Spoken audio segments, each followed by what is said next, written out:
ನಮಸ್ಕಾರ, ನನ್ನ ಹೆಸರು ಉಷಾ ಅಂತೇಳಿ. ನಾನು ಹಲವು ವರ್ಷಗಳಿಂದ ಜೇನು ಸಾಕಾಣಿಕೆ ವೃತ್ತಿ ಮಾಡ್ಕೊಂಡು ಬಂದಿದ್ದೀನಿ. ನಮ್ಮಲ್ಲಿ ಸೆರೆನಾ ಇಂಡಿಯನ್ ಬೀ ಬಂದು 5000 ಬಾಕ್ಸಸ್ ಇದೆ. 4500 ಇಂದ 5000 ಬಾಕ್ಸಸ್ ಇದೆ ಈಗ ಪ್ರೆಸೆಂಟ್. ನಾವು ಕರ್ನಾಟಕದಲ್ಲಿ ಅಲ್ಲಲ್ಲಿ ಗುಂಡಲ್ಪೇಟೆ, ಕೊಡಗಿನಲ್ಲಿ ತುಂಬಾ ಮಾಡ್ತಾ ಇದ್ದೀವಿ. ಈಗ ಮಡಿಕೇರಿ ಆಗಿರ್ಬೋದು, ಸೋಮವಾರಪೇಟೆ, ನಮ್ಮ ಸುತ್ತಮುತ್ತಲಿನ ಗ್ರಾಮಗಳಲ್ಲಿ, ತೋಟಗಳಲ್ಲಿ, ಕಾಫಿ ತೋಟದಲ್ಲಿ ಎಲ್ಲ ಬಾಕ್ಸ್ಗಳನ್ನ ಹಾಕೊಂಡಿದ್ದೀವಿ.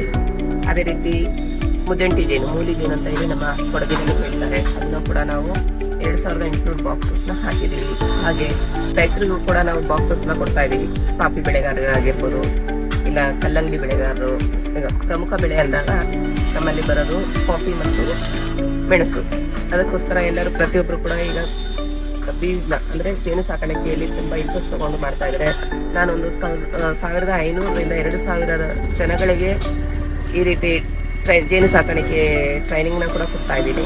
ಅಲ್ಲಲ್ಲಿ ಗ್ರಾಮ ಪಂಚಾಯತಿಗಳಲ್ಲಿ ಎಲ್ಲ ಅಲ್ಲಲ್ಲಿ ಹೋಗಿ ಟ್ರೈನಿಂಗ್ಗಳನ್ನು, ಇಲ್ಲ ತೋಟಗಳೆಲ್ಲ ಆಗಿರ್ಬೋದು. ಈಗ ನಮ್ಮಲ್ಲಿ ತಗೊಳ್ಳೋರು ಒಂದು 10 ಬಾಕ್ಸ್ 15 ಬಾಕ್ಸ್ ತಗೊಳ್ಳೋರು ಇರ್ಬೋದು. ಮತ್ತೆ ಎಲ್ಲರಿಗೂ ಟ್ರೈನಿಂಗ್ ಕೊಟ್ಟು ಬಾಕ್ಸ್ಗಳನ್ನೂ ಕೂಡ